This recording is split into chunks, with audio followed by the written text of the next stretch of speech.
You ever get that text silence from your partner and your brain just starts writing horror scripts all by itself? Yeah, that was him. My wife ignored my messages all day, and at 11 p.m., she finally walked in the door, smirking. Now, stay with me because this isn't just a cheating story. This is what happens when the calmest man on earth switches from hurt to strategy mode. And I want you to tell me at the end if he went too far or not far enough. So here's how it went down. He's in the kitchen, lights low, staring at a plate of leftover fried rice like it personally insulted him. It's 10:58 p.m. No. Hey, I'm running late. No, phone died. Nothing. Just the clock ticking loud enough to sound like a countdown to something stupid. 11 o'clock hits. Right on cue, the front door opens. He hears her heels in the hallway, each step sounding like, "Brace yourself. I'm about to ruin your week." She walks in like a movie villain who rehearsed her monologue in the car. Same beige trench coat she wears when she wants to look important. Funny enough, it's the same coat she wore the night she promised they'd always be honest with each other. Spoiler alert, she did not keep that promise. She doesn't hug him, doesn't say, "Sorry I'm late," doesn't even look guilty. She drops her bag, gives him this little half smile, and goes, "You know what happened? I had a one-night stand with my boss, and I'd do it again. Not, I made a mistake. Not, I'm so sorry. Just, I did it. I liked it. I'd rerun it." And here's where it gets interesting. He doesn't explode. He doesn't flip the table. He doesn't throw the plate. He takes another bite of fried rice. Because in that moment, he realizes something. The marriage didn't die when she cheated. It died when she enjoyed telling him. And that calm you're seeing? That's not weakness. That's the moment pain turns into a plan. She's staring at him, waiting for a show. Tears, yelling, something she can retell later to make herself the victim. But he just chews. Slow, quiet. Eventually she cracks. "You're not going to say anything?" she asks.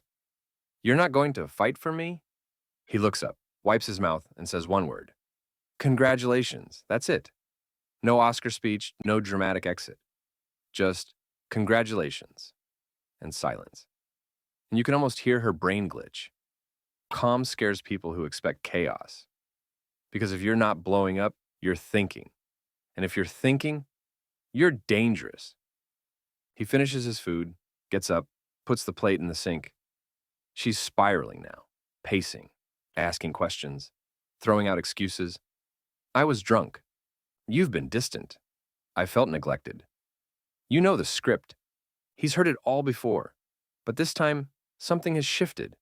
Instead of arguing, he's just done. He grabs a blanket, heads for the couch, and lies there staring at the ceiling like, this isn't the end of my life. It's the end of her access to it. And while she's in the bedroom sniffling into a pillow, he's wide awake starting something beautiful in his head. He calls it Operation Bye Bye Belinda. Accounts, passwords, documents, plan. Heartbroken, yeah. But now he's heartbroken with a spreadsheet. Next morning rolls around. Sunlight hits his face like it's judging him for sleeping on the couch. Neck sore, eyes tired, but mind crystal clear. He gets up, makes coffee so strong it could file its own paperwork, and waits. From the bedroom, he hears her voice, "Coffee, please." Like nothing happened. Like last night was an episode they can skip. He walks in, sipping his own mug. She's in his t-shirt, hair messy, face relaxed, like betrayal is just part of her skincare routine. "Coffee?" she repeats. He looks at her and says, "Oh, you mean the one-night stand special?" Black, bitter, and served cold. Her face? Instant double blink. Confused, offended, exposed. "What's that supposed to mean?" she snaps. He takes another sip, nice and slow. "I think you know, Belinda. Unless amnesia was part of the pillow talk." She starts the usual blame game. "I was drunk." "You've been distant. You made me feel neglected." He doesn't shout. He doesn't defend himself. He just goes, "You felt neglected, so your solution was to sleep with your boss? That's not coping. That's career suicide with extra steps." She calls him childish. He laughs. "Childish is eating cookies before dinner." I'm being honest. You should try it. It's trending this season. And that's when she realizes the old tricks don't work anymore. No more arguments to twist. No more tears to weaponize. The audience is gone. The show is canceled. While she storms around the house acting like the injured party, he's at the kitchen table lining up the rest of his life. Joint accounts, secured, streaming services, password changed, lawyer's number, saved and highlighted. He even feeds her prepped lunch to the dog. Not because he's cruel, because he's done making her life easier while she wrecks his. Couple days later, the plan is ready. Papers drafted, assets protected, exit route mapped. He makes breakfast, pancakes, coffee, calm face on. She comes out, sees an envelope sitting next to her plate. "What's this?" she asks. He smiles. "Your performance review?"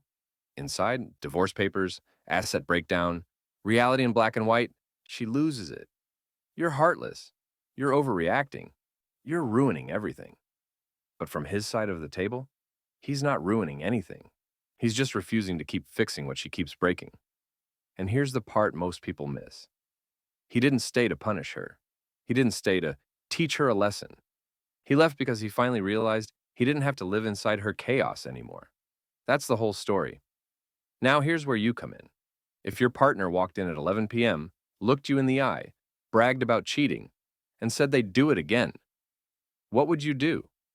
Would you lose it on the spot and go full chaos mode? Try to stay and work it out?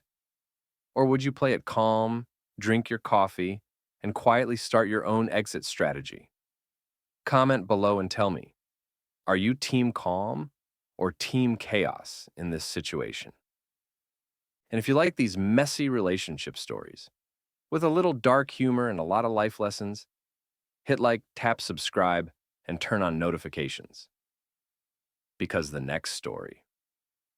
Let's just say this wife makes Belinda look like practice.